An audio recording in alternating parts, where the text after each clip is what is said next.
Estamos estudando com o pastor Afonso Chaves, dentro da série Instituto Gunnar Vingre.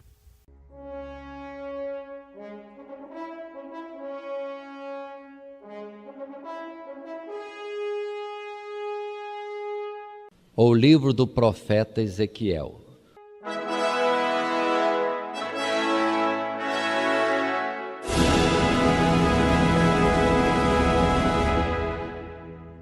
Retornando aos nossos estudos nas Sagradas Escrituras, no livro de Ezequiel, no tema que temos escolhido, na terceira parte desse estudo de Ezequiel, Deus volta para o seu povo, tendo já estudado os capítulos anteriores, 34 até o 36, Deus prometendo vir de encontro ao seu povo e tratar do seu povo como um pastor trata de suas ovelhas, com todo cuidado e atenção para com as ovelhas. Também o Senhor fala de uma restauração das terras de Israel, as cidades sendo multiplicadas e sendo também preenchidas de uma multidão das pessoas do povo de Deus em retorno.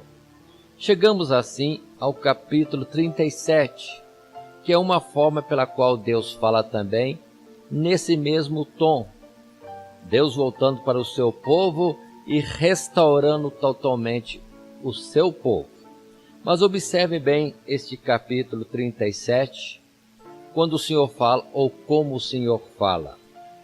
O Senhor fez ver a Ezequiel e o levou a um certo lugar, um vale. E a expressão da palavra no verso 1 do capítulo 37 é esta: veio sobre mim a mão do Senhor, e o Senhor Deus me levou em espírito e me pôs no meio de um vale que estava cheio de ossos. E me fez andar ao redor deles, e eis que eram muito numerosos sobre a face do vale, e estavam sequíssimos. E me disse: filho do homem, poderão viver estes ossos? E eu disse: Senhor Jeová, tu o sabes. Então Ezequiel está num vale cheio de ossos, ossos muito secos. E Deus quer saber de Ezequiel se os ossos poderiam reviver. Pode o osso reviver? Para Deus alguma coisa é impossível? Mas Ezequiel respondeu somente que ele, Deus Jeová, sabe sobre isso.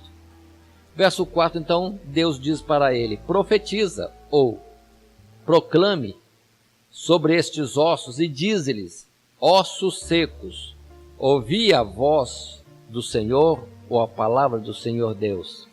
Assim diz o Senhor Jeová a estes ossos: eis que farei entrar em vós o Espírito e vivereis, e porei nervos sobre vós, e farei crescer carne sobre vós, e sobre vós estenderei pele, e porei em vós o Espírito, e vivereis, e sabereis que eu sou o Senhor. O Senhor diz para Ezequiel, para isto profetizar. Verso 7 ele fala, e a expressão do verso 7 podemos ler também: então profetizei como se me deu ordem, e houve um ruído enquanto eu profetizava, e eis que se fez um reboliço, e os ossos se juntaram, cada osso ao seu osso. E olhei, verso 8, e eis que vieram os nervos sobre eles, e cresceu a carne, e estendeu-se a pele sobre eles por cima, mas não havia neles espírito. Paremos. Observe, Deus deu ao profeta Ezequiel o comando da ordem. Deus já tinha falado para Ezequiel, por que não se cumpria já aquilo? Observe como Deus usa os seus servos como instrumento, e aí aquele que é revestido daquela autoridade falando é como Deus estivesse falando e a ordem se cumpre. O profeta Ezequiel então profetiza como Deus tinha falado, repete as palavras de Deus. e começa a ver um barulho. Imaginem uma situação dessa, um vale como o nosso, onde nós estamos, na nossa região, cheio de ossos, e os ossos se movendo, cada osso procurando o seu lugar junto ao próximo osso. E assim a estrutura óssea de cada um era formada. Diz a palavra que vinha nervos, vinha também carne, vinha também pele. Imaginemos isso. Ezequiel está vendo aquilo acontecendo. Ele deu ordem. A palavra que ele profetizou tinha poder porque era da parte de Deus. E temos então, fazendo uma pausa, como que um vale cheio, agora não mais de ossos, mas imaginemos, seres formados com ossos, carne, pele, tudo direitinho, só não tinham vida. Seres mais inertes, sem vida. Não havia espírito nessa multidão, agora posso dizer, de corpos como cadáveres. Só que não estava como deteriorados, estava recém-formados. Estavam eles todos restaurados na ordem de Deus. Agora, atenção no verso 9.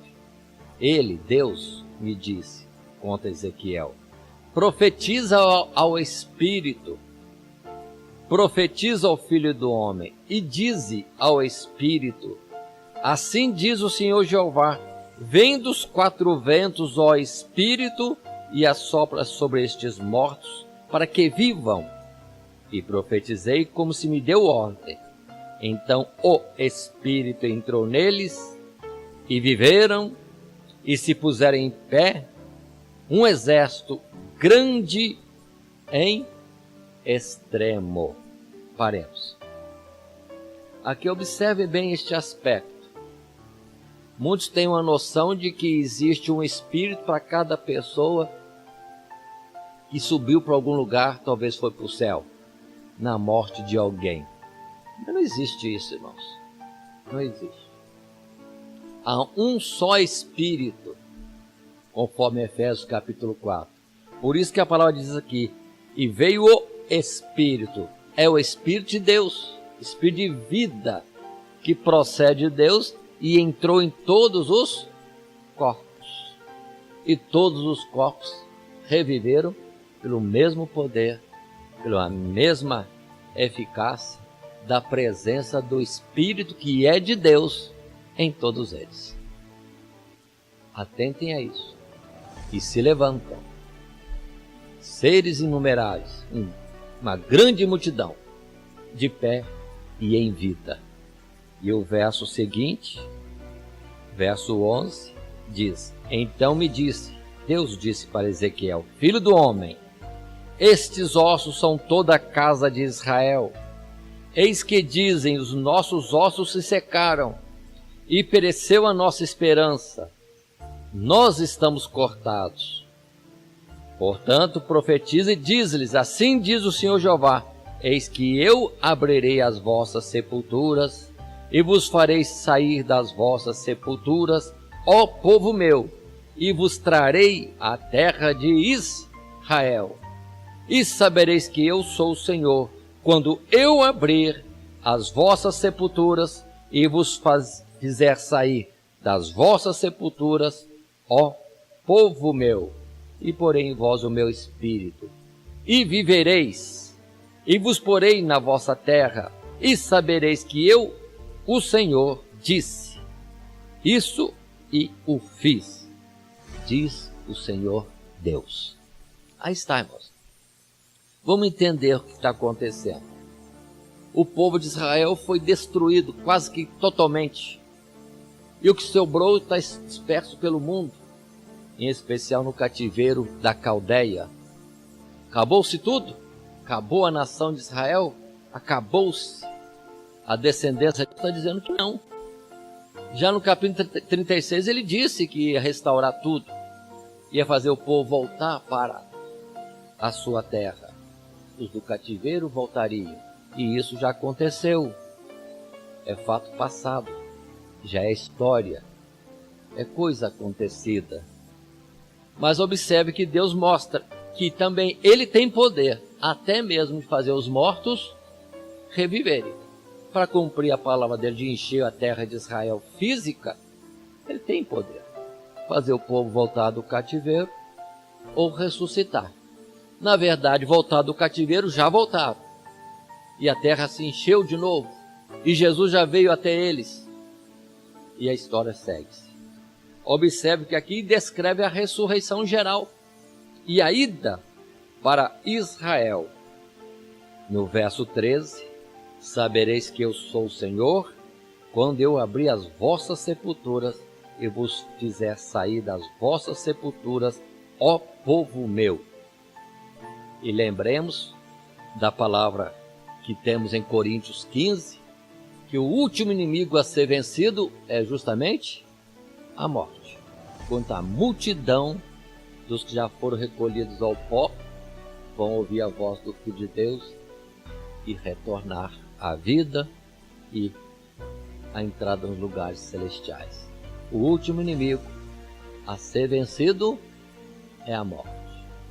O último inimigo a ser vencido não é o pecado? De forma nenhuma. Porque Jesus já venceu o pecado na sua existência conosco aqui, em carne. Ele venceu o pecado na carne, e em especial quando ele na cruz do Calvário, ele deu a sua vida para a expiação de todas as transgressões. Mas não é o diabo o último a ser vencido? Também não. O diabo sempre foi vencido. Em particular, vamos entender ali na tentação do deserto, quando ele investiu contra o Senhor com várias tentações e foi vencido. E Jesus se defendeu só com a expressão das Sagradas Escrituras. Está escrito. E pronto. E a vitória do Calvário, e a vitória da ressurreição ao terceiro dia, tudo isso foi vitória contra o mal. E depois a expressão que nós temos de Apocalipse, que Miguel combate contra o diabo e os seus seguidores e os derriba dos céus. Palavra que temos em Apocalipse capítulo 12. Portanto, o que falta por fim ser vencido? O último inimigo é a morte. Aqui está a descrição então desta vitória. É Deus falando, sim, haverá uma restauração do povo de Israel, da nação de Israel, de uma forma ou de outra, ou de todas essas formas. Lembrando ainda que quando a palavra no capítulo 36 fala muitos virem do cativeiro, isso é a expressão do presente também. Quando muitos de nós estamos presos em muita sorte de coisas deste mundo, como feitiçaria, idolatria e outros desencaminhos mais, e o Senhor nos resgatou de tudo isso e nos fez chegar a si. É a palavra que ele disse, que ele veio para trazer liberdade aos cativos. Jesus pronunciou esta palavra e disse mais, quando dizia em Nazaré, diante dos que ali estavam na sinagoga. Hoje se cumpriu esta palavra diante de seus olhos.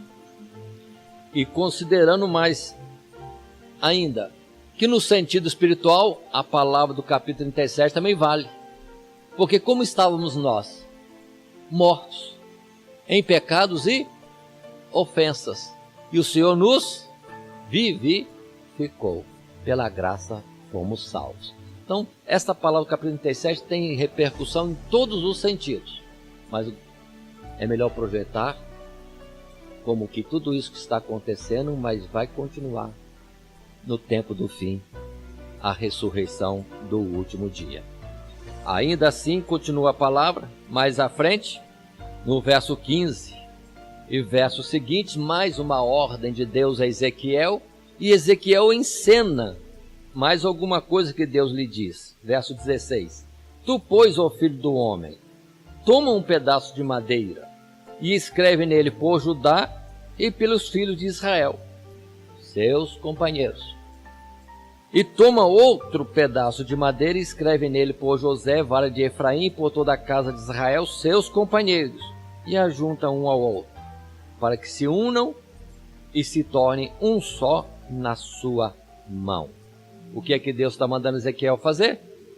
Como que pegar uma tábua de madeira, um pedaço de madeira e escrever ali: por Judá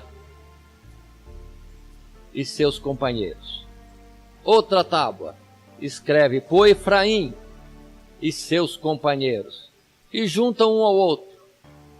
E as duas tábuas iam se unir, formar uma só tábua. E a palavra continua.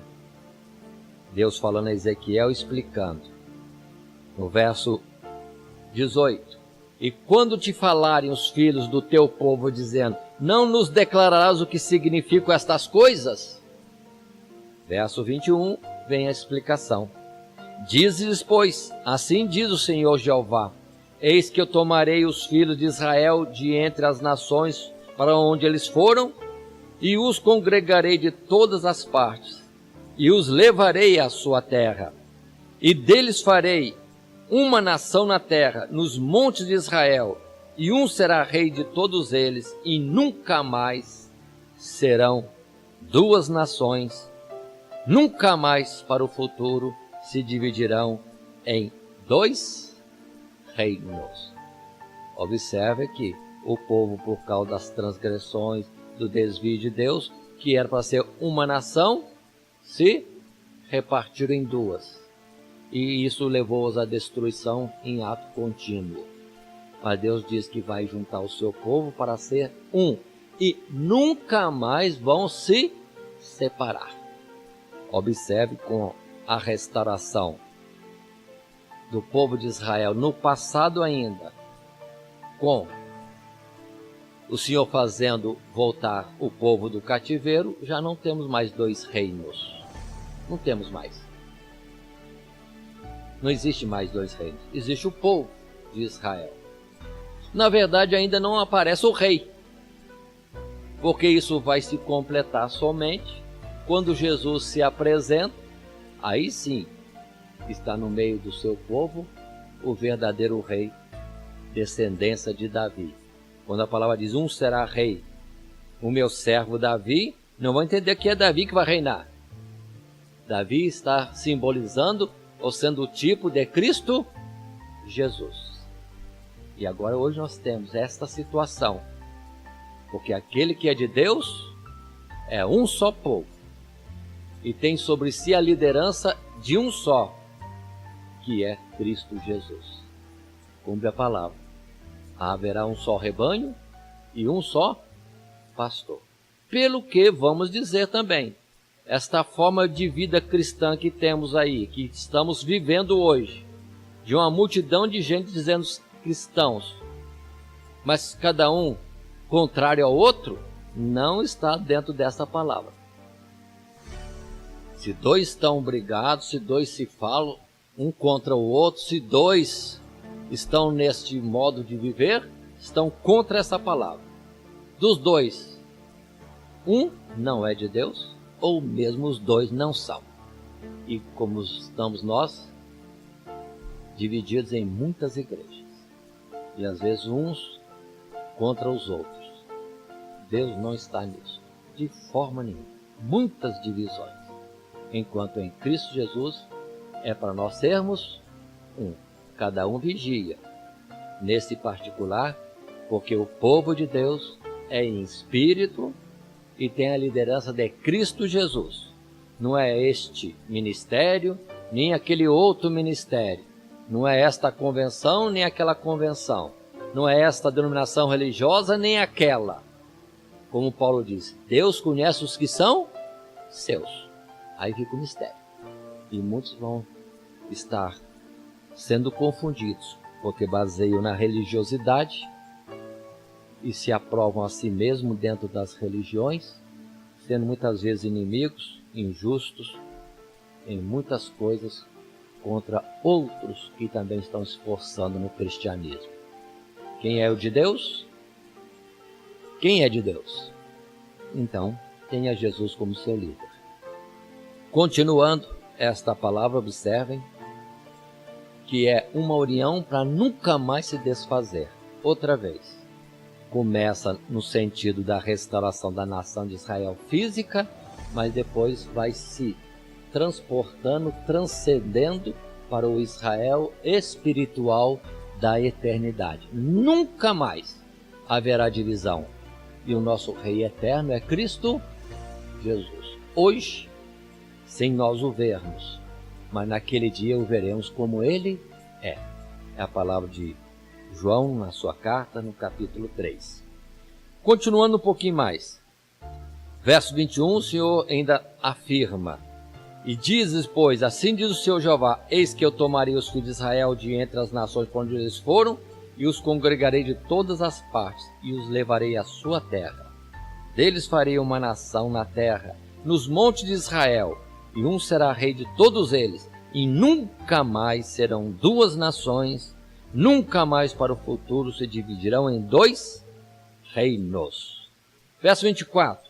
O meu servo Davi reinará sobre eles, e todos eles terão um pastor, e andarão nos meus juízos, e guardarão os meus estatutos. E continua a palavra. No verso 25, este verso 25 termina dizendo: Davi, meu servo, será seu príncipe eternamente. Verso 27, e o meu tabernáculo estará com eles, e eu serei o seu Deus, e eles serão o meu povo. E o 28, e as nações saberão que eu sou o Senhor Deus, que santifico a Israel, quando estiver o meu santuário no meio deles, para sempre. Aí, notem que não é o Israel físico. O Israel físico nem tem santuário, perdeu o santuário que tinha, o físico, porque o espiritual já foi restabelecido em Cristo Jesus. Por isso que em Hebreus capítulo 10, verso 19 se diz: tenhamos ousadia de entrar no santuário de Deus, a presença de Deus no lugar santíssimo, pelo sangue de Cristo Jesus. Não é físico, e nem físico hoje temos. Nós temos é o espiritual, porque nós em espírito já estamos em lugares celestiais. Nossos olhos não estão vendo isso. Fisicamente não vemos. Se Deus nos desse os olhos como Eliseu tinha para ver o espiritual, nós todos aqui, ligados na palavra de Deus, estaremos na presença de Deus, no lugar santíssimo. Continuemos um pouco mais.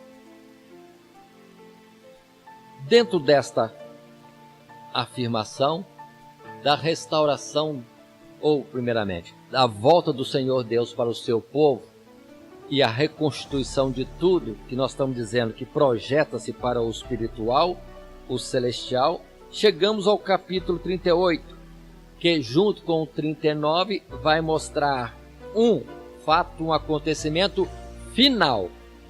Final. Qual será? Capítulo 38, verso 2, Deus diz: Filho do homem, dirige o rosto contra Gog, terra de Magog, príncipe-chefe de Meseque e de Tubal, e profetiza contra ele, e diz: assim diz o Senhor Jeová, eis que eu sou contra ti, ó Gog, príncipe-chefe de Meseque e de Tubal, e te farei voltar, e porei anzóis nos teus queixos, e te levarei a ti com todo o teu exército, cavalos e cavaleiros, todos vestidos bizarramente, congregação grande, com escudo e rodela, manejando todas a espada. E continua a palavra. No verso 5, persas, etíopes, os de Put. No verso 6, Gomer e todas as suas tropas, a casa de Dogarma, da banda do norte, e todas as suas tropas, muitos povos contigo. Paremos. Aqui nós precisamos entender. Dentro da sequência está correto. Deus tem o tempo da dispensação da graça, trazendo muitos da morte ou do cativeiro para a liberdade em Cristo Jesus, ovelhas desgarradas que o Senhor vai agregando ao seu rebanho, rebanho este que está debaixo do seu pastoreio. Ele é o bom pastor das nossas almas. e vamos viver nessa vida. E aqui tombaremos na existência terrena, mas haverá o dia da ressurreição. E revestidos no corpo celestial, subiremos ao encontro do Senhor. Capítulo 37. Aí veremos o Senhor. Aí sim, veremos o Senhor na sua glória. Muito bem. Em ato contínuo, o que vai acontecer é que Deus vai provocar, já pela sua palavra, e atrair a si a multidão dos povos do norte. Agora vamos entender quem são as nações e povos do norte. O sentido não é físico, geográfico, terreno. O sentido é espiritual.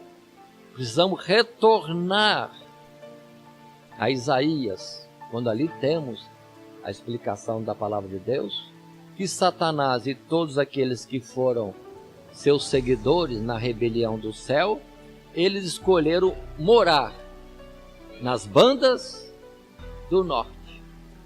No orgulho, na soberba, acharam que o lugar elevado, vamos dizer assim espiritualmente, é lugar, vamos dizer, preferido, nobre, para morarem. E Satanás diz: subirei às mais altas nuvens na banda do norte e serei igual ao Altíssimo. Presunção, soberba.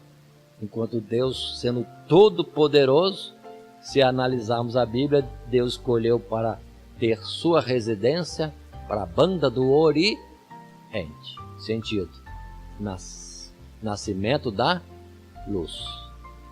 A luz é boa. Primeira palavra de Gênesis, na explicação das obras de Deus.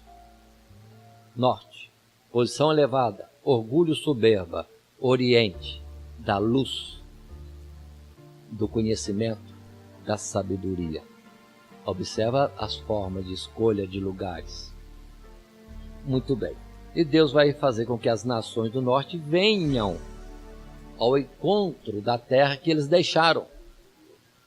Os lugares da habitação de Deus, onde na verdade, espiritualmente, nós já estaremos no arrebatamento da igreja. Palavra essa que encontramos em Apocalipse capítulo 20.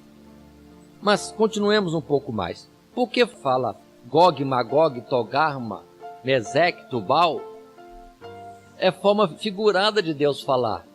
Porque lá no princípio, em Gênesis capítulo 10, primeiros versos, quando tínhamos Noé com seus 3 filhos, os 3 filhos de Noé que dão origem às nações. Sem fica mais ou menos no mesmo local, ali, junto à Caldeia, Mesopotâmia. Outros, como Cã, parte para outra região.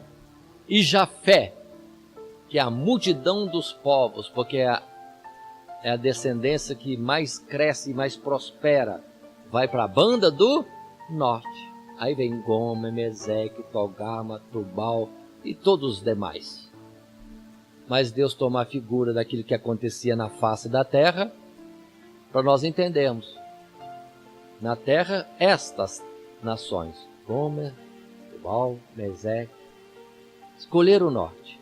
Mas existe uma outra multidão que escolheu o norte espiritual, afastando da habitação que Deus lhes tinha determinado, o Oriente. E vão querer ir agora, atraídos por Deus, para esta região da habitação de Deus. Verso 8, capítulo 38. Depois de muitos dias serás visitado. No fim dos anos virás à terra que se retirou da espada e que veio de muitos povos, aos montes de Israel, que sempre serviram de assolação. Mas aquela terra foi tirada dentre os povos e todos eles habitarão seguramente. É quando nós estivermos lá nos céus já. Verso 9. Então subirás, virás como uma tempestade, far-te-ás como uma nuvem para cobrir a terra, tu e todas as tuas tropas e muitos povos contigo. Assim diz o Senhor Jeová, e acontecerá naquele dia que terás imaginações no teu coração e conceberás um mau desígnio e dirás: subirei contra a terra das aldeias não muradas, virei contra os que estão em repouso e que habitam seguros. Todos eles habitam sem muro e não têm ferrolho nem portas. Lá em Apocalipse capítulo 20, a expressão é que eles vão se levantar Gog e Magog, uma grande multidão, e vão cercar a cidade amada. A cidade amada. Qual é a cidade amada? Jerusalém celestial. Mas aí é o seu fim. Apocalipse revela de uma forma rápida, só que em Ezequiel vai contando mais alguns detalhes. Verso 14. Portanto, Deus diz para Ezequiel: profetiza ao filho do homem e dize a Gog: assim diz o Senhor Jeová, não o saberás? Naquele dia, quando o meu povo de Israel habitar com segurança. 15.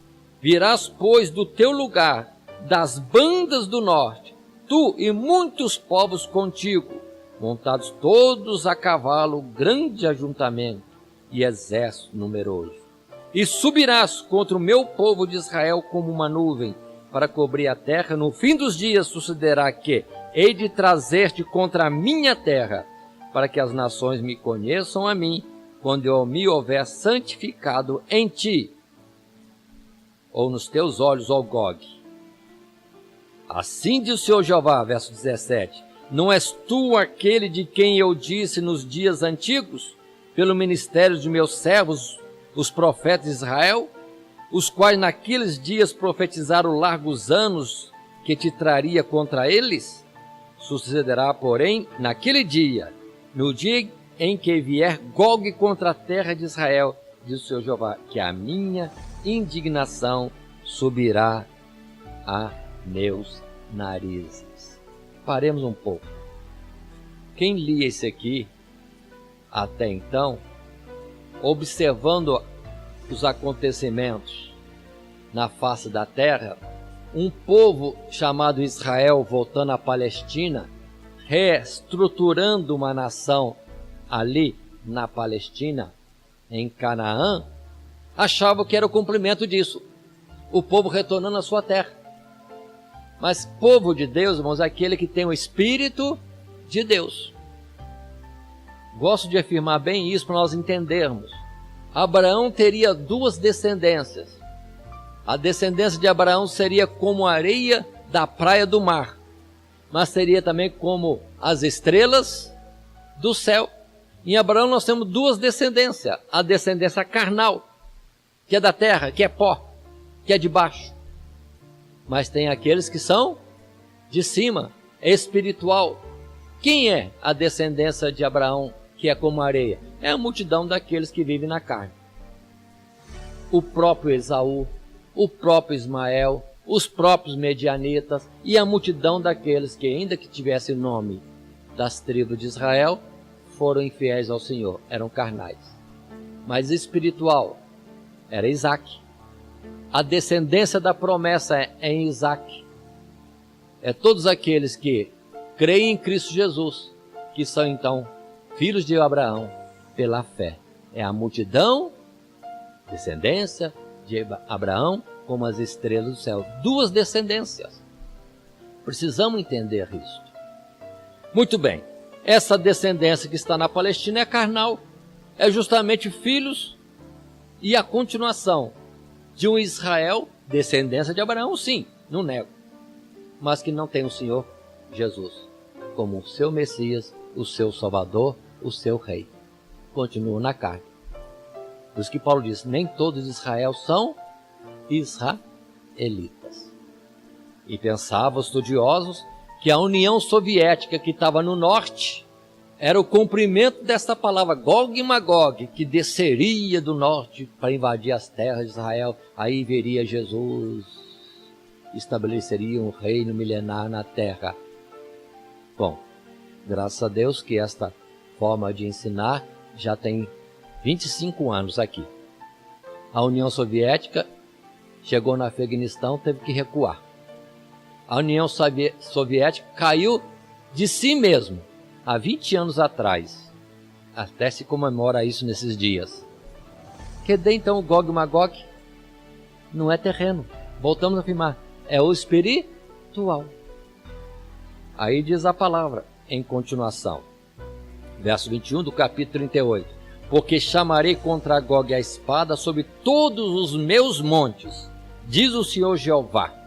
Verso 22. Contenderei com ele por meio da peste e do sangue. Verso 23.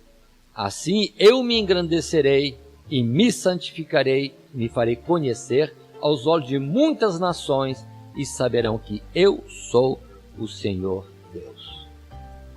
Coloquemos numa sequência de novo. O Senhor tem a dispensação da graça, salvando a muitos.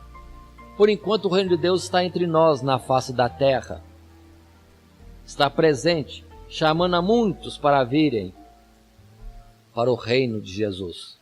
Mas aqui vamos tombar, porque não é aqui o lugar do nosso descanso. Mas haverá a ressurreição daquele grande dia, e seremos arrebatados para o céu. E quando nós estivermos lá no céu, na glória do Senhor, se dará esse fato. A multidão dos demônios sairão do norte para nos atacar lá no céu já. Aí cumpre a palavra. Que o Senhor, com assopro da sua boca, no resplendor da sua vinda, quando se manifestar a nós no arrebatamento, vai destruir toda a multidão daqueles que são a potestade das trevas. Esta é a sequência, irmãos. Então, quando nós estivermos no céu, imaginem, lá na glória celestial, com corpos imortais, celestiais, o diabo, com todos os seus seguidores, vai achar que vão poder nos derrotar.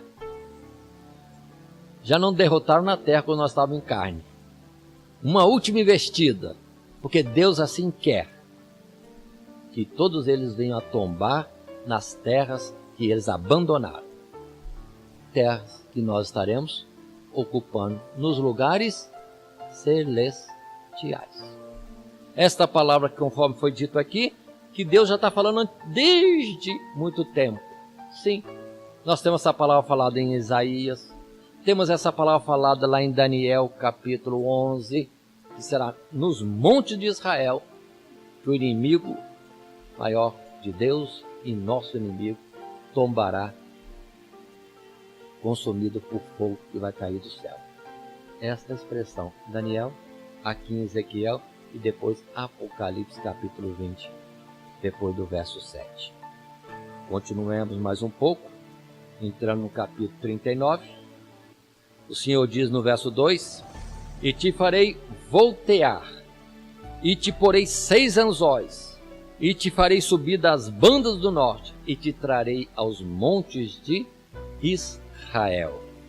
Nos montes de Israel cairás tu e todas as tuas tropas, e os povos que estão contigo. Verso 6. E enviarei um fogo sobre Magog, e entre os que habitam seguro nas ilhas, e saberão que eu sou o Senhor Deus. Verso 7. E farei conhecido o meu santo nome no meio do meu povo de Israel, e nunca mais deixarei profanar o meu santo nome, e as nações saberão que eu sou o Senhor, o Santo em Israel. Eis que vindo, e se cumprirá, diz o Senhor Jeová, este é o dia de que tenho falado. Para quem lê Daniel no capítulo 9, o último verso, lá diz, virá assolação, virá tantas coisas, mas por último, Deus vai fazer vir sobre o assolador aquilo que já estava determinado. E aí está Ezequiel falando das mesmas coisas. Verso 11 e 12, capítulo 39, sucederá naquele dia, que naquele dia darei ali a Gog um lugar de sepultura em Israel, o vale dos que passam ao oriente do mar, e se espantarão os que por ele passarem, e ali sepultarão Gog e toda a multidão, e lhe chamarão o vale da multidão de Gog. O vale da multidão de Gog. Mas se nós lermos Apocalipse capítulo 20, é o lago de fogo e enxofre que arde para todo o sempre. Estará ali em testemunho da destruição de todos aqueles que foram inimigos de Deus ou daqueles que não se chegaram para se sujeitar e se beneficiarem do reino de Cristo Jesus. Continuando esta palavra, ainda ali no capítulo 39, verso 22, e saberão os da casa de Israel que eu sou o Senhor. Desde aquele dia em diante, verso 29, nem esconderei mais a minha face deles quando eu houver derramado o meu espírito sobre a casa de Israel, diz o Senhor Jeová. Nunca mais, nunca mais, nunca mais haverá nem calor, nem frio, não haverá lágrimas, nem morte, coisa alguma, mas estaremos com o Senhor eternamente no lugar em que habita a justiça. Observe, irmãos, que Ezequiel tem um paralelo muito grande com Apocalipse, cumprindo as palavras também de Daniel, de Isaías e outras palavras que talvez nós não tenhamos percebido em outras expressões de outros profetas. Capítulo seguinte, 40 em diante. Aqui nem precisaríamos dar outro título, porque é a continuação da volta de Deus para o seu povo. Mas podemos colocar também a restauração. E agora uma descrição de tudo sendo restaurado. Capítulo 40 em diante. Não vamos estar lendo muitos versos aqui, porque são capítulos difíceis de entender. Primeiro porque é descrição de construções, pátios, átrios, vestíbulos, cômodos ou recintos, pilares, distâncias, afastamentos, portas, janelas, degraus. Imagina uma descrição desse tipo. Somente quem tem o tino de um engenheiro, um arquiteto, e que pode ir acompanhando e tendo o entendimento do que está sendo falado. Para nós estarmos lendo e falando isso, vai ser difícil de compreender e será muito cansativo até. Mas eu quero dizer uma coisa, vamos entender. A partir do capítulo 40, Ezequiel está sendo arrebatado por Deus e levado às terras de Israel para ver como vai ser a terra de Israel no tempo futuro. Paremos. Israel agora está em cativeiro. Vai terminar o cativeiro. Vão voltar para Israel. Vão reconstruir as cidades, Jerusalém, o templo. Mas, por favor, entenda que não é isso aqui. Não é isso. Então, esta reconstrução da nação de Israel que aqui está descrita não é física. Não é física. É Deus mostrando ao seu povo que estava em incorreção, debaixo de repreensão. Deus está mostrando como vai ser no futuro, quando ele santificar o seu povo e conduzi-los ao verdadeiro Israel de Deus nos lugares celestiais. Aqui, outra vez, é como em Apocalipse. Ezequiel é também uma revelação como Apocalipse. Vai falando dessa restauração do povo, ressurreição dos mortos, a destruição das forças das trevas, e depois capítulo 21, 22 de Apocalipse, mostra a Jerusalém celestial. Aqui Ezequiel a mesma coisa. Vem mostrando primeiro a correção do povo, castigo, destruição, castigo, mas Deus objetiva corrigir para depois do arrependimento restaurar o seu povo e mostrar as maravilhas, não só deste mundo, que na verdade não é o objetivo de Deus, mas a celestial. Portanto, agora vamos para o capítulo 40, mas com muito cuidado. Não vamos descrever tudo, porque não vamos compreender. Mas é um paralelo com Apocalipse 21 e 22. Lendo, portanto, as palavras seguintes. Capítulo 40. Diz a palavra assim no verso 1. No ano 25º do nosso cativeiro, no princípio do ano, no 10º dia do mês, 14 anos depois que a cidade foi ferida, naquele mesmo dia veio sobre mim a mão do Senhor e me levou para lá. Ezequiel estava em cativeiro. E a mão do Senhor o arrebatou e o levou para Israel. Paremos. Se fosse Israel físico, o que Ezequiel veria? Naquela época, naquele dia, estava tudo destruído. Mas o que é que ele vai ver? Vamos continuar. Verso 2. Em visões de Deus, então é espiritual, me levou à terra de Israel, me pôs sobre um monte muito alto. Jerusalém tem um monte muito alto. Se alguém observar, a região de Jerusalém são as partes mais baixas da terra. É o contrário. Em termos de altitude, são as mais baixas. Mas então o sentido é espiritual, igual ao Apocalipse. No alto monte, conforme Isaías profetizou. E Deus diz: eis que eu habito num alto e sublime lugar. Então, dessas poucas palavras, vão percebendo que o assunto é espiritual, não é físico. Só que a descrição é com palavras humanas. Continuemos. Continua a palavra. No verso 2. E havia sobre ele, este monte muito alto, um como edifício de cidade para a banda do sul. Lendo Apocalipse, a cidade de Jerusalém. Voltando a Ezequiel, capítulo 3, do capítulo 40, verso 3.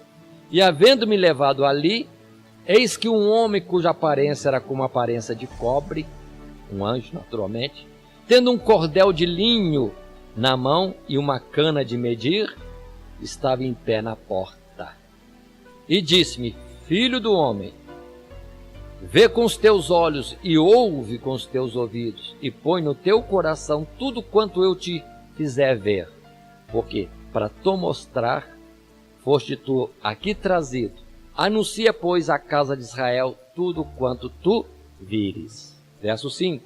E havia um muro fora da casa, em redor, e na mão do homem uma cana de medir de 6 côvados, e de 1 côvado, e 4 débitos cada um. E ele mediu a largura do edifício, uma cana, e a altura, uma cana. Paremos. Que medida é essa? Não sabemos. Está com um cordel, talvez nós chamássemos de trena. Está com uma vara, talvez fosse 1 metro para nós. Só que essa vara mede 6 côvados e 1 côvado e 6. Pronto. E acrescenta um monte de coisa que a gente fica sem saber qual é a medida. Normalmente, os estudiosos procuram saber qual é a medida de 1 côvado. E tenho várias ideias. A que nós vamos adotar será 45 centímetros. Então, essa vara que tem 6 côvados teria aproximadamente 2,80 metros. Mas não é uma vara com côvado comum. Observem, leio de novo a expressão. É uma vara de medir, uma cana de medir, de 6 côvados, de 1 côvado e 4 dedos cada um. Então esse côvado já está acrescentado com 4 dedos. Então um côvado maiorzinho. Paremos. E a semelhança desta palavra com Apocalipse é só abrir em Apocalipse no capítulo 21, verso 17.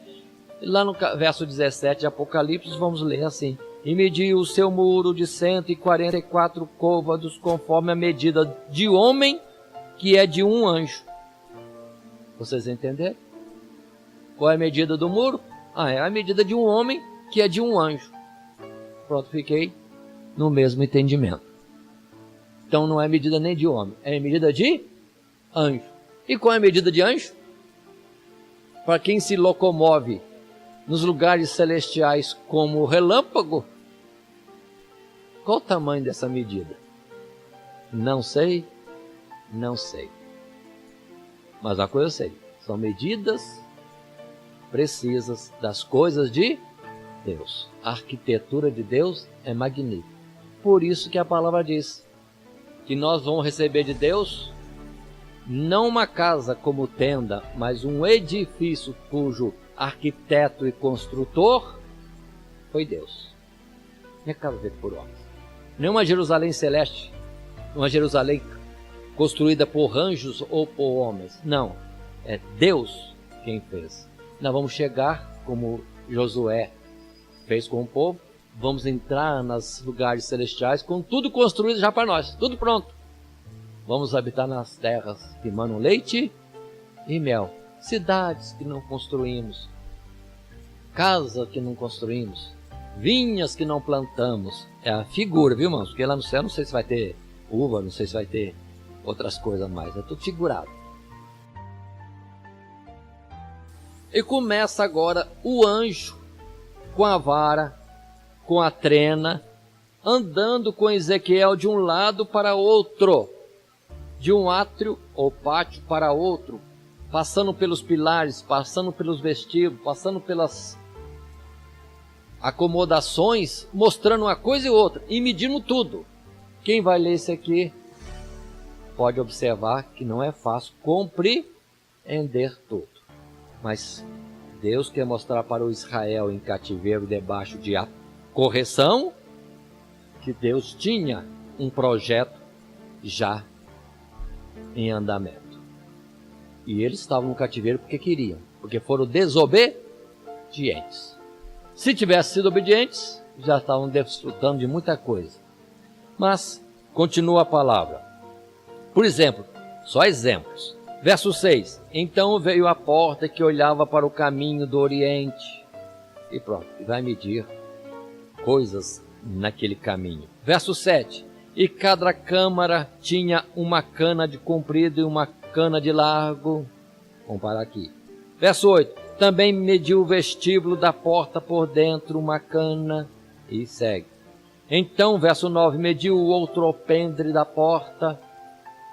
Imagine isso. Se nós não tivermos aqui um desenho para ir acompanhando, falando, lendo, não compreendemos nada. Mas por que Deus escreveu tudo isso? Para nós entendermos. Como Jesus disse, na casa de meu pai há muitas moradas. Já está pronto. Já está tudo pronto. Só falta nós entrarmos lá. E vem descrições diversas, como no verso 24 do capítulo 40. Então me levou ao caminho do sul. Primeiro foi o caminho do oriente. Agora é o caminho do sul.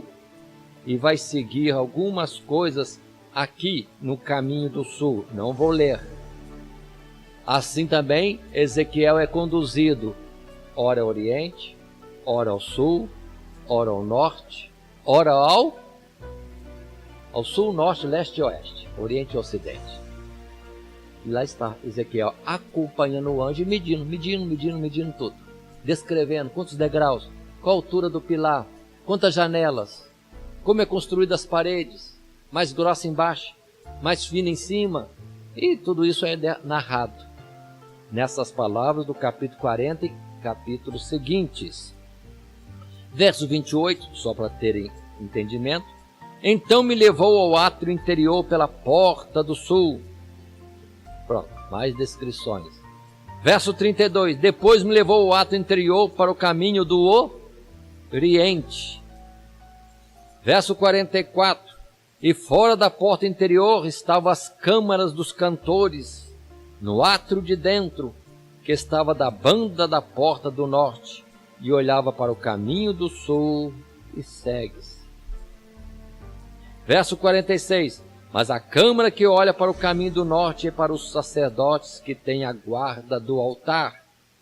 Estes são os filhos de Zadok, modelo no sacerdote, ou sumo sacerdote, os que se chegam ao Senhor Deus dentre os filhos de Levi para o servir. Continuemos. Verso 47. E mediu o átrio, o comprimento de 100 côvados e a largura de 100 côvados, um quadrado, e o altar estava diante do templo. E vai falando. Capítulo 41, verso 1. Então me levou ao templo propriamente dito, e mediu os pilares, 6 côvados.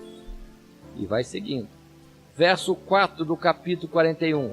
Também mediu o seu comprimento, 20 côvados a largura, 20 côvados diante do templo, e me disse: esta é a santidade da santidade, seu lugar santíssimo. Mostrou para Ezequiel e as medidas. Muito bem, verso 13. Mediu o templo do comprimento de 100 côvados, como também o lugar separado e o edifício e as paredes, 100 côvados de comprimento. Daria em torno de 45 metros para mais, na medida do anjo. Mas isso falando em referência, para nós não significaria nada isso. Capítulo 42, verso 1. Depois disso, fez-me sair para fora, ao átrio exterior, para a banda do caminho do norte. Aí, ó, Ezequiel só está andando e vendo o anjo medindo. Lá dentro, depois o próprio templo de Deus, o lugar santíssimo, sai para fora para medir lá fora. Verso 2. Do comprimento de 100 côvados era a entrada do norte, e a largura é de 50 côvados. Continua, vamos para o verso 15. E acabando ele de medir o templo interior, ele me fez sair pelo caminho da porta, cuja face está para o caminho do oriente, e mediu em redor. E mediu a banda oriental com a cana de medir, 500 canas, com a cana de medir ao redor. 500 canas, que foi apresentado lá no início do capítulo 40, que era de 6 côvados, sendo um côvado com um côvado e 4 dedos, daria mais de 1,3 km. 1,5 km. Se nós formos medir hoje Jerusalém, não cabe essa medida naquela região considerada do templo de Deus. Então não é daquela cidade de Jerusalém terrena, porque não cabe isso aqui lá dentro. Está claro, irmãos? A medida é muito maior. Verso 17 na fala: mediu para a banda do norte 500 canas, mais 1 quilômetro e tanto. Verso 18, para a banda do sul também mediu 500 canas, mais 1,5 km. Verso 19, deu a volta para a banda do ocidente e mediu 500 canas, mais 1,5 km. Observe que as regiões do templo estão se estendendo muito e muito, muito, muito além do território da própria Jerusalém, que hoje a gente vê na figura de algum retrato. Aí vai para o capítulo 43. Então me levou à porta que olha para o caminho do oriente. Verso 2. E eis que a glória do Deus de Israel vinha do caminho do oriente, e a sua voz era como a voz de muitas águas, e a terra resplandeceu por causa da sua glória. E o aspecto da visão que eu vi, ou que vi, era como a visão que eu tinha visto, quando vim destruir a cidade, e era como as visões, como a que vi, junto ao rio Quebar, e caí sobre o meu rosto. Então todo aquele resplendor, aquela glória tremenda que Ezequiel descreveu. No início, desde o capítulo 1 até o capítulo 10, encontramos descrição das visões que Ezequiel estava tendo. Agora ele vê, atenção, retornando. Lá no capítulo 8, 9, nós vemos que Ezequiel foi levado a Jerusalém, antes de ser destruído, e Deus mostrou toda a corrupção, toda a idolatria, toda a transgressão, toda a imundícia espiritual. Ali, em Jerusalém, dentro da casa do Senhor. E Ezequiel viu que Deus saiu de Jerusalém. E Jerusalém foi destruída e o santuário. Aqui nós estamos vendo já o contrário. Ezequiel está vendo tudo reconstruído, não medidas humanas, não questão humana, é espiritual, e a glória de Deus, aquela glória tremenda, voltando para habitar em Jerusalém e no seu templo, outra vez. E assim, vejamos verso 4, e a glória do Senhor, capítulo 43, verso 4. E a glória do Senhor Deus entrou no templo pelo caminho da porta, cuja face está para o lado do oriente. E levantou-me o Espírito, e me levou ao átrio interior, e eis que a glória do Senhor Deus encheu o templo. Isaías também viu a glória do Senhor enchendo o templo. Só que aqui é na restauração de todas as coisas. Não é carnal. Se fosse terreno, não podiam ter destruído o templo de Deus em Jerusalém. É espiritual, porque aqui a ordem é para sempre. É para sempre este local de habitação da glória de Deus. Verso 6 do capítulo 43. E ouvi uma voz que me foi dirigida de dentro do templo. E um homem se pôs junto de mim e me disse: Filho do homem, este é o lugar do meu trono e o lugar das plantas dos meus pés, onde habitarei no meio dos filhos de Israel. Onde habitarei no meio dos filhos de Israel? Para sempre, para sempre, para sempre. E os da casa de Israel não contaminarão mais o meu nome santo. Paremos aqui. Não é nada físico, mas dando ao povo do cativeiro uma palavra de esperança, de consolo. Deus vai restaurar magnificamente tudo, tudo, tudo. Outra vez. Muito mais do que a glória do templo de Salomão. Muito maior. Medidas extraordinárias. Continuemos. Verso 9. Agora lancem eles para longe de mim a sua prostituição e os cadáveres dos seus reis, e habitarei no meio deles para sempre. A mesma palavra de Coríntios. Lancemos fora a corrupção, a iniquidade, a impureza, e Deus habitará em nós. Olha o sentido espiritual. Continuando, verso 10. Tu, pois, ó filho do homem, mostra à casa de Israel esta casa, para que se envergonhem das suas maldades e sirva-lhes de modelo. 11. E envergonhando-se eles de tudo quanto fizeram, faz-lhes saber a forma desta casa, e a figura, e as suas saídas, e as suas entradas, e todas as suas formas, e todos os seus estatutos, e todas as suas formas, e todas as suas leis. E escreve isto aos seus olhos, para que guardem toda a sua forma, e todos os seus estatutos, e os cumpram. Verso 12. Esta é a lei da casa, sobre o cume do monte. Todo o seu contorno em redor será santíssimo. Eis que esta é a lei da casa. Aí está. Está tudo preparado. Nós estamos como que num cativeiro, de certa forma, porque ainda estamos na terra, estamos em Babilônia, de Apocalipse 17 e 18. Mas a ordem é: sai de Babilônia. A cidade de Jerusalém já está pronta. E lendo Apocalipse, mostrar-te-ei a cidade, que está o quê? Pronta. A esposa, a mulher do cordeiro, já está ataviada, pronta para o seu marido. Continuemos. Capítulo 44 continua estas palavras. Verso 4, por exemplo. Deus me levou pelo caminho da porta do norte, diante da casa, e olhei, e eis que a glória do Senhor encheu a casa do Senhor Deus. Então caí sobre o meu rosto, e disse-me o Senhor: Filho do homem, pondera no teu coração, e vê com os teus olhos, e ouve com teus ouvidos tudo quanto eu te disser de todos os estatutos da casa do Senhor, de todas as suas leis, e considera no teu coração a entrada da casa, com toda a saída do santuário. Verso 6. Dize aos rebeldes da casa de Israel. Verso 9. Assim diz o Senhor Jeová: nenhum estranho incircunciso de coração ou incircunciso de carne entrará no meu santuário. Paremos, irmão. A palavra vai continuar com várias ordens. Aqui faz nos lembrar de Moisés. Moisés foi levado por Deus ao monte para ver o santuário de Deus.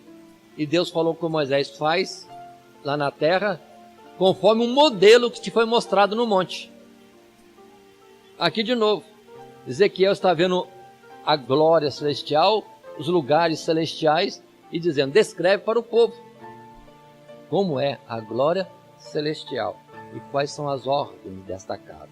Assim como Moisés veio trazendo muitas ordens, vamos dizer, ordens e disciplina, procedimentos rituais, de tudo, em Jerusalém e na casa do Senhor Deus. Assim também Ezequiel, no capítulo 44, recebe de Deus muitas coisas.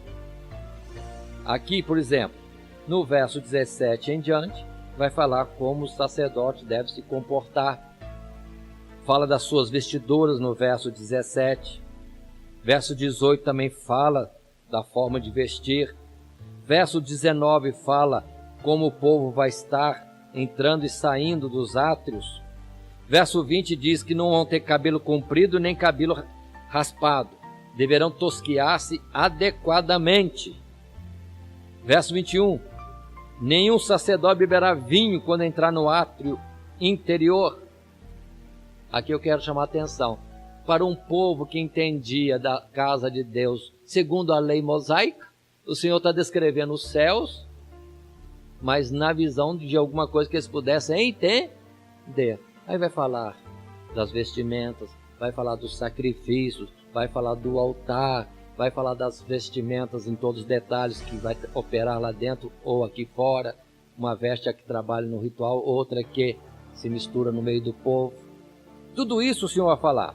São ordenações da lei levítica para um povo que estava naquele tempo. Mas se for comparar com o Apocalipse, lá diz, lá não tem altar, lá não tem templo. Aí é a visão mais espiritual, porque o Senhor Deus é o templo. Mas para aqueles que estavam ainda na visão e entendimento da lei mosaica, de um templo, como o de Salomão, precisava explicar para eles nesta tradução ou interpretação. E vem todas as ordenações da lei levítica. Capítulo 45. Também, como é a restauração de tudo, diz a palavra: quando, pois, repartides a terra por sortes em herança, oferecereis uma oferta ao Senhor Deus, um lugar santo da terra. O comprimento será de 25.000 canas e a largura de 10.000 canas, naturalmente. Este será tanto santo em todo o seu contorno ao redor. Paremos um pouquinho. Alguém lembra quais eram as medidas do santuário de Deus no deserto? 100 côvados por 50 côvados. A casa de Deus era 100 côvados por 50. E eu pergunto, e agora Deus está pedindo que território para ele? Qual o território? 25.000 canas por 10.000 canas. Quanto dá 25.000 canas? 25.000 canas dá aproximadamente 67.500 metros, 67 quilômetros. E lembrando que esse aqui é uma medida muito grande para nós hoje. Pensou? A área reservada para o trabalho do santuário de Deus ser de 60 e tantos quilômetros, daqui a São José dos Campos, perto de 70 quilômetros, largura de aproximadamente 27 quilômetros, 30 quilômetros, é uma extensão muito grande, que lá mesmo em Israel, Palestina, Canaã, é uma fatia muito grande, talvez nem caiba lá, porque é um lugar muito estreito. Mas o Senhor continua explicando no capítulo 45 ainda, verso 2: e será o santuário de 500, com mais 500 enquadrado, e terá em redor um arrebalde de 50 côvados, e desta medida medirás um comprimento de 25.000 côvados e uma largura de 10.000, e ali estará o santuário e o lugar santíssimo. Um território enorme, e lá no centro, o santuário propriamente dito. Verso 4: este será o lugar santo da terra, ele será para os sacerdotes. E no verso 6: e para a possessão da cidade, de largura dareis 5.000 canas, e de comprimento 25.000, defronte da oferta santa, o que será para toda a casa de Israel. Capítulo 45, verso 7: o príncipe, porém, terá sua parte desta e da outra banda da santa oferta e da possessão da cidade. O que quer dizer aqui? Gostaria que vocês me entendessem. Quando nós estudamos Números, Deus colocou o santuário no meio do povo e repartiu as tribos. 3 tribos ao norte, 3 ao sul do santuário, 3 ao oriente, 3 ao ocidente. Imediatamente junto do santuário de Deus estava a terra, território, tendas dos levitas. Então aqui na explicação de Ezequiel, Deus está mostrando que no céu vai ser a mesma coisa. Vai ter o território do lugar santo, da habitação, lugar consagrado a Deus, e ali perto estará os levitas. Como o verso 7 agora diz, ali também estará o território do príncipe, no meio de Israel. Aí vai falando alguma coisa a partir do verso 7. Ou seja, Deus está repartindo a terra celestial. Igualzinho aqui. Ele e quem está perto dele, os levitas e o príncipe. E continua a palavra. No capítulo 45, é o verso 7, que diz: o príncipe, porém, terá a sua parte dessa e da outra banda da santa oferta. Verso 18. Assim diz o Senhor Jeová: no primeiro mês, no primeiro dia do mês, tomarás um bezerro sem mancha e purificarás o santuário. Paremos. Isso aqui é só para aquele povo que tinha noção, visão da lei levítica com o seu sacrifício. Mas no céu não vai ter sacrifício algum. É só simbolicamente. Continuando, verso 20. Assim também farás no 7º dia do mês. Vai colocar para o povo outra solenidade. Mais à frente ainda, no verso 21. No primeiro mês, no dia 14 do mês, tereis a Páscoa, uma festa de 7 dias, pão asmo se comerá. Verso 25 do capítulo 45. No 7º mês, no dia 15 do mês, na festa fará o mesmo todos os 7 dias. Essa aqui já é a festa dos tabernáculos. Ou seja, Deus está ordenando tudo de novo, mostrando para o povo que estava destruído, repartido, espalhado para o mundo, que tudo voltaria à normalidade de uma nação. Só que a projeção já é celestial. Capítulo 46, verso 1. Deus continua falando com Ezequiel: assim diz o Senhor Jeová, e vai explicar mais coisas sobre o procedimento. A casa de Deus estaria fechada, só abriria no sábado. Também no dia da lua nova se abrirá, diz o verso 1. Paremos aqui. Alguém vai dizer que lá no céu vai ter segunda-feira, terça-feira, quarta-feira, até chegar o sábado? Não vai ter não, moço. Isso aqui é só para aquele povo naquele tempo que tinha ideia de semana ainda. Porque Apocalipse revela que lá não haverá noite. Se não vai haver noite, o dia é eterno. Aí sim será o sábado eterno de Deus. Aí sim, aqui está certo. Abre no sábado e fecha no dia de trabalho. Mas lá como não tem dia de feira, será o dia único e eterno? É o dia eterno de Deus à disposição do povo, com seu templo aberto para recebê-lo. Continuando. Verso 2. Orientação: o príncipe entrará pelo caminho do vestíbulo da porta. Verso 3. E o povo da terra se prostrará à entrada da mesma porta. Só mostrar que tudo vai voltar. O povo vindo visitar a Deus para o adorar. Verso 9. Mas quando vier o povo da terra perante a face do Senhor nas solenidades, aquele que entrar pelo caminho da porta do norte para adorar, sairá pelo caminho da porta do sul. E aquele que entrar pelo caminho da porta do sul, sairá pelo caminho da porta do norte. Não tornará pelo caminho da porta por onde entrou, mas sairá pela que está em frente dele. Ordem, disciplina. Então imagina a multidão visitando Deus lá no céu. Por onde nós entramos, nós não vamos sair. Entramos por aqui, adorando ao Senhor e passamos para o outro lado. Saímos na outra porta que está em frente.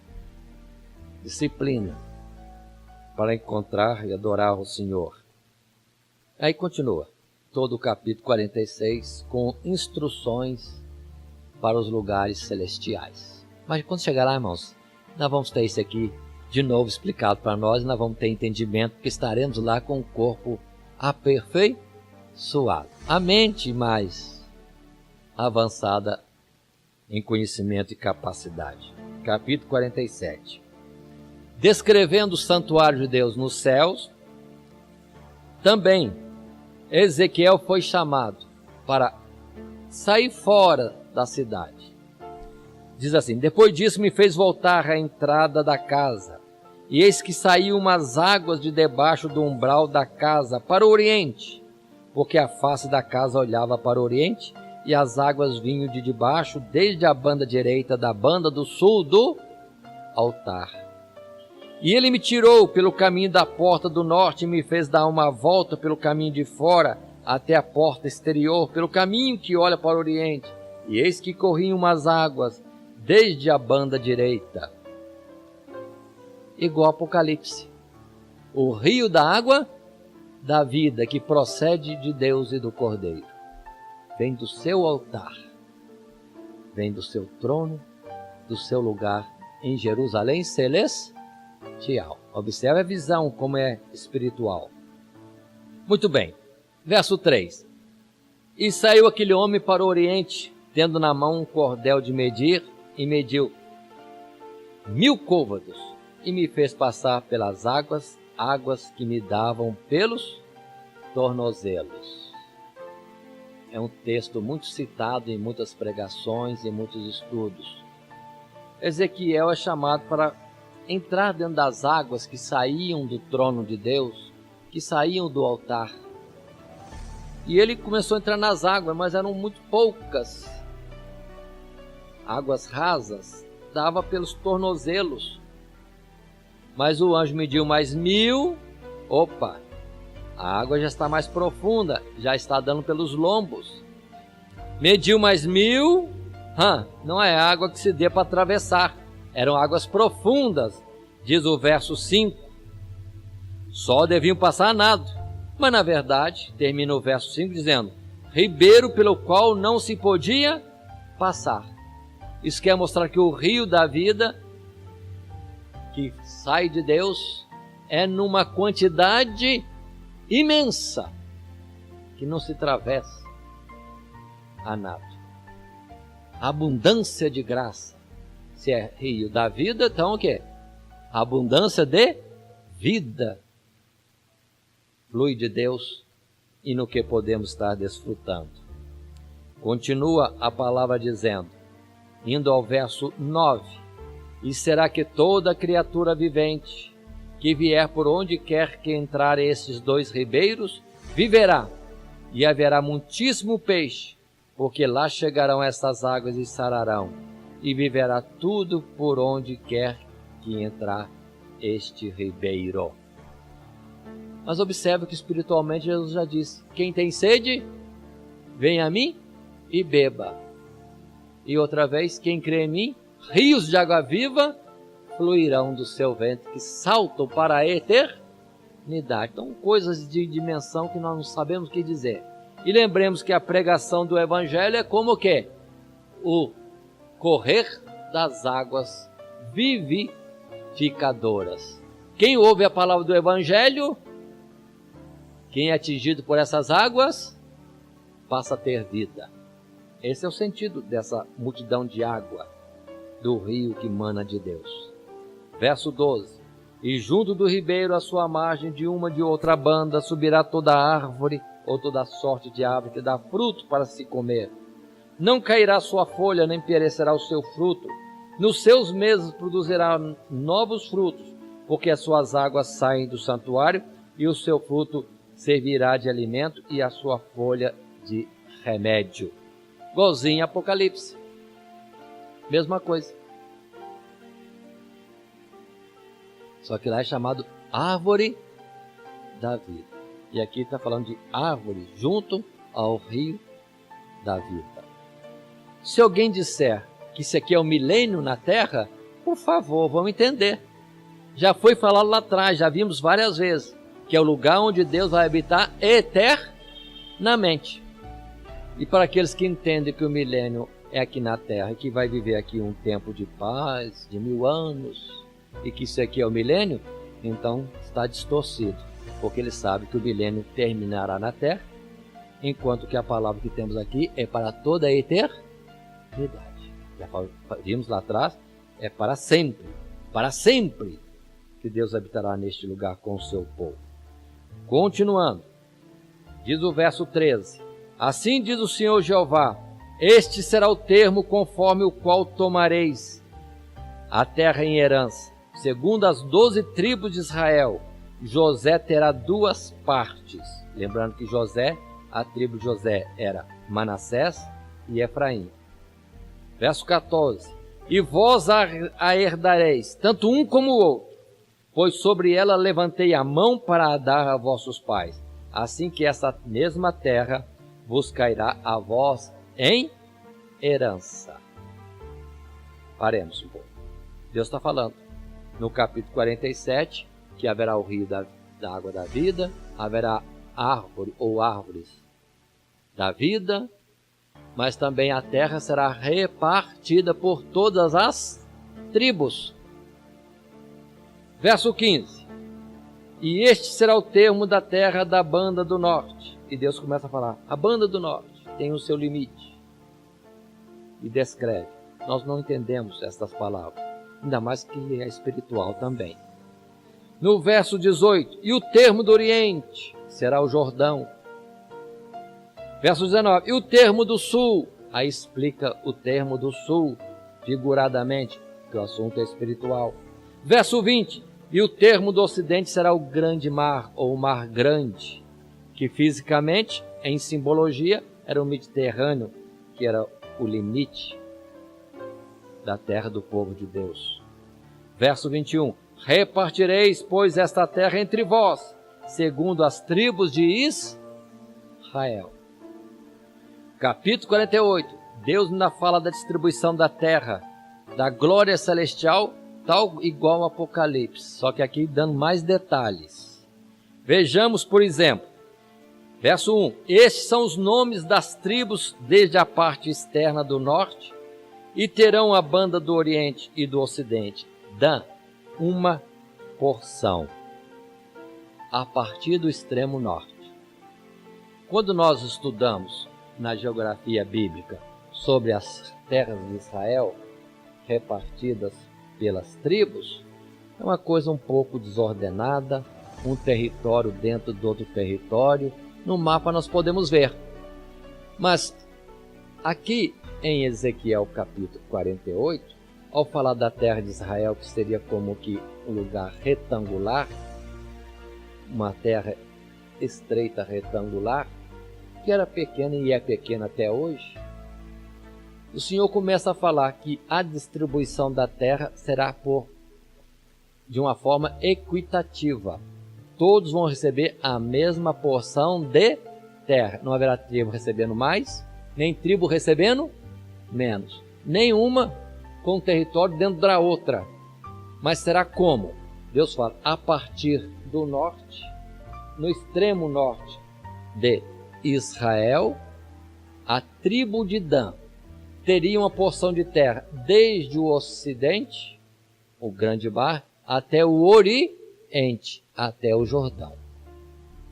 E assim, em sequência, em faixas do norte para o centro, as tribos terão os seus territórios. Só para nós entendermos a distribuição equitativa. Assim, no capítulo 48, agora o verso 2 diz, depois de falar de Dan, verso 2 diz, e junto ao termo de Dan, desde a banda do oriente até a banda do ocidente, Azer, uma porção. Verso 3, junto ao termo de Azer, desde a banda do oriente até a banda do ocidente, Naftali, uma porção. Junto ao termo de Naftali, desde a banda do oriente até a banda do ocidente, Manassés, uma porção.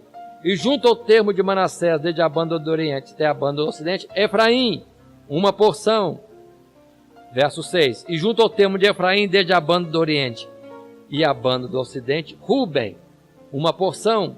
Verso 7, e junto ao termo de Ruben até a banda do oriente, ou da banda do oriente até a banda do ocidente, Judá, uma porção. Paremos aqui.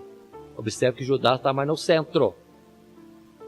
Aí sim vem o verso 8, dizendo, e junto ao termo de Judá, desde a banda do oriente até a banda do ocidente, será a oferta que haveis de fazer de 25.000 canas de largura, de comprimento, e depois 10.000.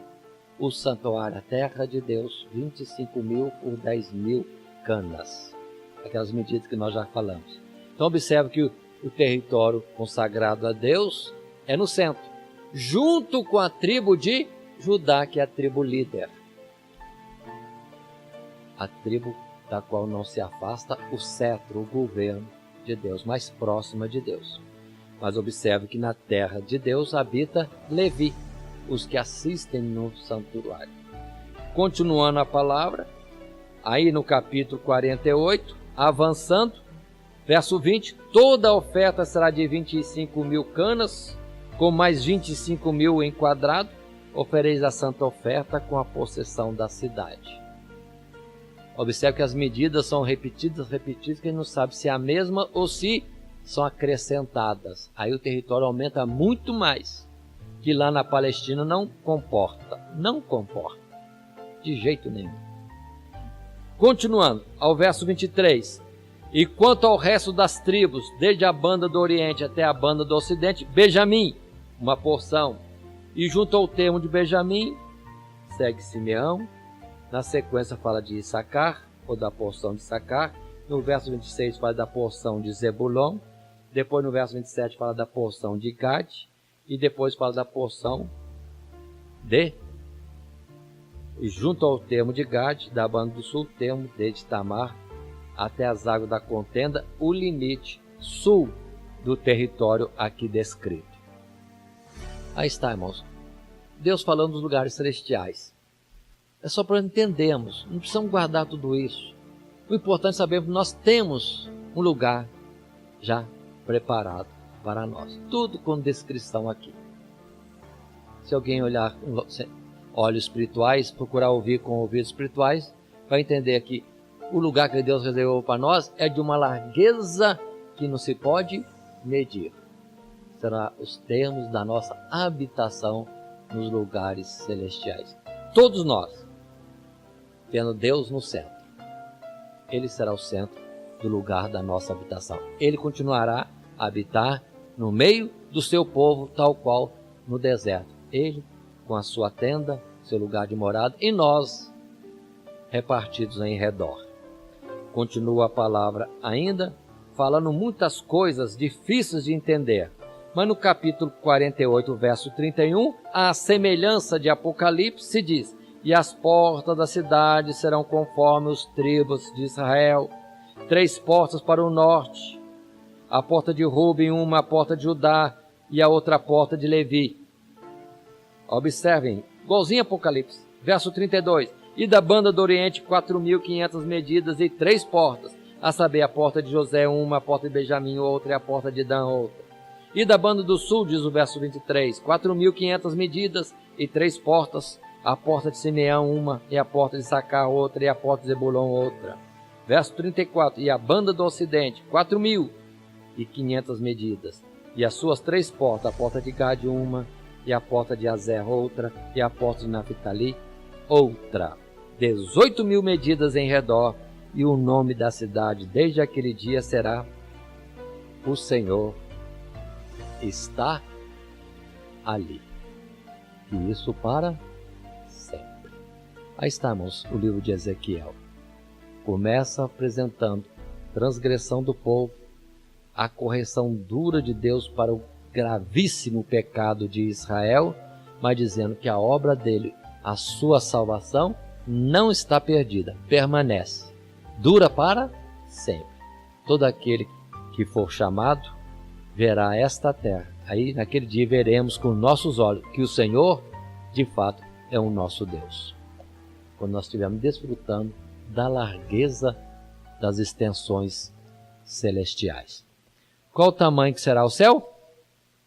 Se a terra é vasta, se este universo criado por Deus é tão imenso, como será o céu então? Portanto, guardemos aquele dia. Tão somente hoje, conforme a palavra nos orienta, nos exorta, afastemos de toda iniquidade.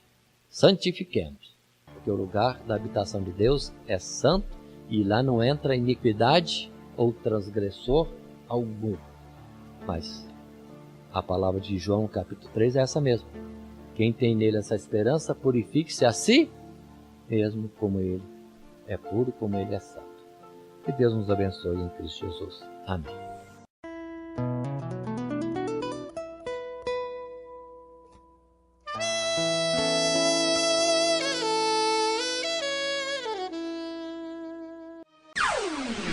Todo dia, toda hora, muito mais prazer em ouvir. Radionet Grata Nova. Web Rádio, a qualidade que faz a diferença, cada vez mais necessária. Rede Grata Nova de Evangelização. Acesse nosso site www.horadadecisão.com.br. Hora da Decisão, tudo junto, sem acento.